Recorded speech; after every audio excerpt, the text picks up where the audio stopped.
ver o repasar algunas fórmulas digamos, y ratios para analizar los estados contables. Entonces, decíamos, para analizar rápidamente, ustedes en este nivel estoy convencido que saben qué es la liquidez, la solvencia y la rentabilidad y cuáles son las fórmulas, digamos, que se utilizan aquí como para poder aplicar a un análisis de balance. Entonces tenemos la liquidez corriente, decíamos que esto siempre tiene que ser mayor que 1, la liquidez ajustada que puede ser igual a 1, y el capital de trabajo que tiene que ser positivo, básicamente, ¿no? O sea, si mi liquidez es igual a 1, si la liquidez es igual a 1, mi capital de trabajo es 0, ¿se entiende? Porque es la diferencia entre activo corriente y pasivo corriente. Entonces, ese capital de trabajo, si aumentan las ventas, tendría por lógica que aumentar. Entonces tengo que velar por ese capital de trabajo, analizarlo y ver cómo se comporta en el mediano o largo plazo. Lo mismo los flujos de fondos, son los que me van a decir si el cliente tiene suficientes fondos para pagar la deuda. Esto tiene que ver a nivel liquidez. A nivel solvencia, habíamos hablado de la relación pasivo con patrimonio neto, de la relación deuda bancaria con patrimonio neto. Fíjense que la solvencia significa cuánto aporta el dueño, acá tenemos patrimonio neto, es decir, cuánto aporta de capital los propietarios de la empresa respecto de los pasivos que tiene esa empresa y respecto de los pasivos que generan intereses. Entonces, relación deuda bancaria con pasivo total, lo que me dice a mí es de todos los pasivos de la empresa, qué porcentaje es deuda bancaria, qué porcentaje genera intereses. Después también tenemos el nivel de cobertura de los intereses. Recuerden que, digamos, es resultado operativo sobre intereses y que esos intereses, esos resultados en la medida que sean importantes respecto a los intereses, el nivel de cobertura va a ser mayor. La rentabilidad hablamos de utilidad neta sobre ventas y también hablamos de resultados operativos sobre ventas. Es decir, vinculamos con las ventas los resultados. Uno es un resultado neto, es lo que le queda a la empresa después de un promedio, digamos, después del año, básicamente, ¿no es cierto? De 12 meses de trabajo.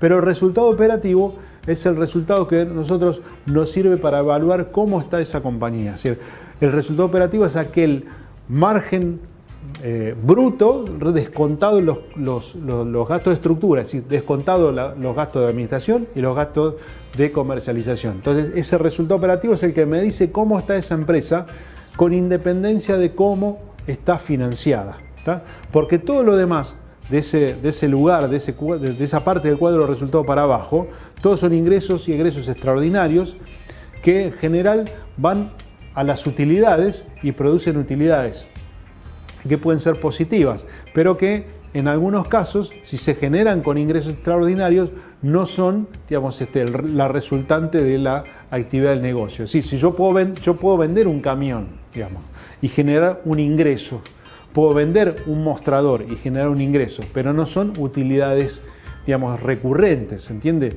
O sea, no son genuinas, es decir, puedo estar vendiendo toda la empresa, digamos, y generar ingresos y puedo estar liquidándola. Entonces, los resultados importantes son los operativos, son los resultados que me muestran cómo está la empresa, cómo es el negocio de la empresa. Entonces, después tenemos el índice DuPont, que, como dijimos, es un índice que vincula el margen con la rotación y lo usamos para saber, digamos, en caso de los clientes, cuánto de margen y cuánto de rotación componen la rentabilidad total de la empresa. Y después tenemos el ROA y el ROE. El ROE son los resultados, digamos, sobre el patrimonio, el retorno sobre el equity y el retorno sobre los assets o sobre las utilidades. Fíjense que esta medida, el ROE, le va a interesar a los propietarios de la empresa. Esta medida le va a interesar al gerente general de la empresa. Es decir, si genera utilidades o suficientes utilidades sobre toda la inversión de la empresa. ¿Está? Después vamos a tener los índices de actividad, los días de stock, días de cobranza y días de pago. Estos tres, digamos, habíamos dicho puntualmente que los días de caja tenían que ver con los saldos de caja vinculados con los gastos. Es decir, yo digamos, podría utilizar esto para saber cuánto de caja se necesita para pagar los gastos. También es un dato promedio, ¿no es cierto? La rotación del activo, cuántas veces rota el activo digamos, dentro de la empresa. Son datos que nos pueden dar una pauta de cómo está, pero los que obtenemos, digamos, de acá, los días de stocks, los días de cobranza y los días de pago, nos dan ciclo operativo por un lado, y si yo le resto los días de pago a proveedores promedio, el ciclo financiero. Es decir, estos tres me van a decir si el ciclo financiero es positivo, es negativo o es neutro. Si fuese neutro, significaría que la suma de los días de stock más los días de cobranza más los días de pago me daría 0. Es decir que ese sería el caso en donde yo compro la mercadería, produzco, vendo, cobro, y ese mismo día, puede ser 120, 130, 150, ese mismo día le digo al proveedor que venga, digamos, a cobrar. Es decir, sería 0 ese ciclo financiero. ¿Correcto? Vamos a agregar acá, en el curso, un índice más que se llama el efecto palanca o leverage, que tiene que ver, digamos, concretamente con el mix de financiación de la empresa. Vamos a hacer acá un dibujo para ver, digamos, puntualmente cómo podemos interpretar esto. Acá tenemos la parte del activo y acá tenemos la parte de los pasivos. Entonces tenemos activo corriente, tenemos pasivo corriente, acá tenemos pasivo no corriente y acá tenemos el patrimonio neto. Y acá tenemos el activo no corriente. Entonces sería el balance, digamos, dividido entre la inversión, digamos, básicamente la inversión y las fuentes de financiación que tiene la empresa. Entonces, acá lo que decimos nosotros es el resultado neto sobre el patrimonio neto. Y abajo lo que tenemos es el resultado neto más los intereses de largo plazo sobre el patrimonio neto más los pasivos de largo plazo. Entonces, cuando nosotros utilizamos esta fórmula, lo que vemos acá es, esto es lo que ganan los propietarios. Y esto es lo que ganarían los propietarios si financiaran toda la operación. Fíjense que en este caso acá estoy relacionando, si yo tengo el cuadro de resultados acá, y acá tengo la utilidad neta, recuerden que eran ventas, menos utilidad neta, esa utilidad neta pasa al patrimonio. Entonces, nosotros lo que queremos ver acá es, digamos, los resultados netos o la utilidad neta vinculado con el patrimonio. Es decir, ¿cuánto es esto? ¿Y cuánto sería, digamos, si nosotros, en vez de financiarnos con un pasivo, básicamente con el pasivo, digamos,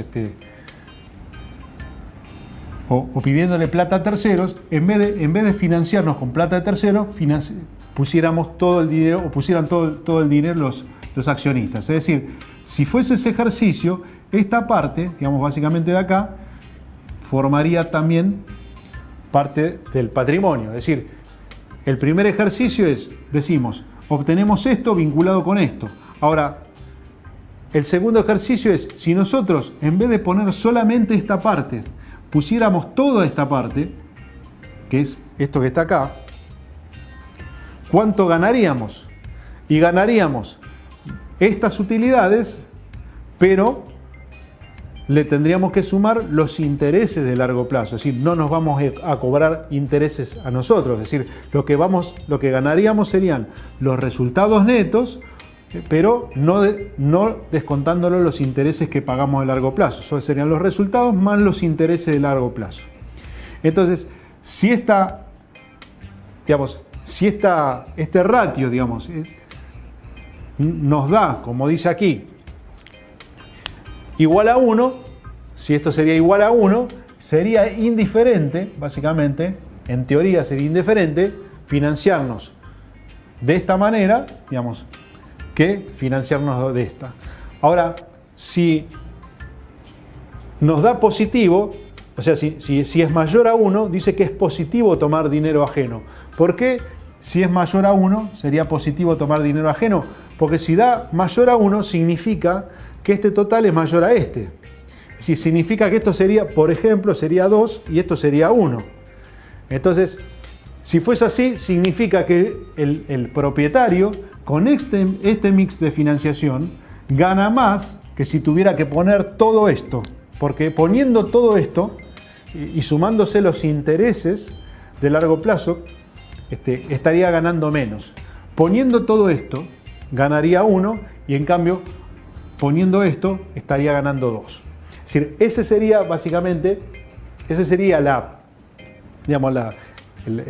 razonamiento del efecto palanca. Es decir, el efecto palanca es evaluar el mix de financiación de la empresa y entender si realmente es adecuado, digamos, la forma de financiar la empresa, digamos, con ese mix de capital entre capital de terceros y propio o no. Entonces, por eso decimos que si es igual sería indiferente porque daría el mismo resultado, ¿vale? Si fuese mayor es positivo tomar dinero ajeno y si fuese menor sería negativo y sería una mala decisión seguir con ese mix de financiación. ¿Correcto? Tendríamos de liquidez que generan. Importante en esto, o sea, porque no es tan solo saber o entender básicamente si el índice de liquidez es 1, menor a 1, mayor a 1, sino qué provoca en este nivel, hay que entender eso, qué es lo que provoca un problema de liquidez. Un problema de liquidez implica, digamos, si se mantiene en el tiempo, ¿qué? Calificación crediticia negativa, destrucción de fuentes de financiación, aumento de las tasas de interés por préstamos contraídos, es decir, los índices de liquidez que se deterioran significa que yo tengo el suficiente dinero para pagar. Si no pago como corresponde y empiezo a estirar los pagos, tengo todos estos problemas: afectación de precios de compra, menor cantidad negociadora, paralización de actividad y podría llegar hasta la quiebra. Si aumenta la inmovilización por una reducción de ventas, eso, ¿qué deberíamos ver? Porque estos problemas están vinculados con esto. Si aumenta la inmovilización, tenemos que ver los volúmenes de venta, que es lo que pasa, los precios de venta, si han decaído o no, si se mantienen, la coyuntura respecto del mercado y la recesión, los problemas de la competencia. Es decir, tenemos que ver todas estas cuestiones que afectan a la inmovilización por una reducción de venta. Y si aumenta el plazo de la antigüedad de los inventarios, cuando aumentan el plazo de la antigüedad de los inventarios, y los inventarios tenemos mayor tiempo promedio en los estantes y no salen con la habitualidad que deberían, con el ritmo que deberían, eso puede ser producto de una reducción de ventas, producto de una extensión del ciclo productivo, que se lleva más tiempo, por la ampliación de existencias, por estrategias de comercialización y aprovisionamiento. Por ejemplo, es una empresa con una inflación de un 40%, podría decidir, digamos, estoquearse más, comprar más mercadería y guardarla por las dudas, sabiendo que el precio aumenta. Entonces, todo eso, digamos, podría aumentar la antigüedad de los inventarios. Escasez de materia prima, podría haber escasez. Es decir, todas estas cuestiones, el analista en este nivel debería incorporarlo como parte integrante de la aplicación de los ratios. Después, ¿qué cuestiones aumentan la probabilidad de quebranto de una empresa? Fundamental entender la relación entre activos circulantes, pasivos circulantes y costos y gastos. Es decir, este es el movimiento del capital de trabajo. Los ratios que vinculan el capital de trabajo con las ventas. Dijimos, si yo, digamos, erosiono mi capital de trabajo, lo aplico mal o lo consumo, no puedo vender, porque no tengo con qué comprar mercadería para vender. Por lo tanto, es importante la vinculación del capital de trabajo y las ventas. El mix de financiamiento, aporte de terceros versus aporte de los dueños. Es decir, una empresa que esté muy apalancada, o sea, que dependa exageradamente de plata de terceros, eso no es que esté mal, pero sí generaría muchos intereses, o sea, tendría una carga financiera elevada y estaría también dependiendo de decisiones de terceros. Es decir, la potestad en la toma de decisiones no estaría tanto en los dueños, sino también en lo que podrían hacer los terceros. Por ejemplo, si decidiesen subir la tasa de interés.